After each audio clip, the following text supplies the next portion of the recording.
Işıklar titriyor, gözyaşı raks ediyor. Ah bırak da senden kurtulayım. Uçurumdan akar ey günah çeşmesi, iyisi senden uzakta durayım. Sonunda yol göründü bana, gidiyorum dudaklarımda bir tebessüm. İçim kan ağlarken yaslı olmayan boş bir ümit. Ben gidiyorum, el çek gönlümden. Sonunda yol göründü bana, gidiyorum dudaklarımda bir tebessüm.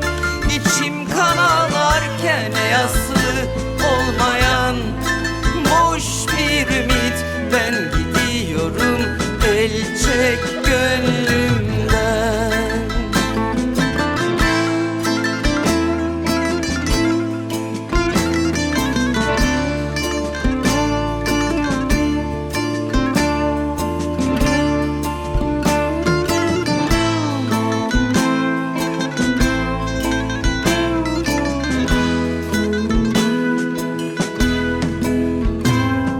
Vururum kıyıya yarın kanatlarıyla, ve bir gün çukurda bulunur iskeletim. Uçurumdan akar ey günah çeşmesi, en iyisi senden uzakta durayım. Sonunda yol göründü bana, gidiyorum dudaklarımda bir tebessüm.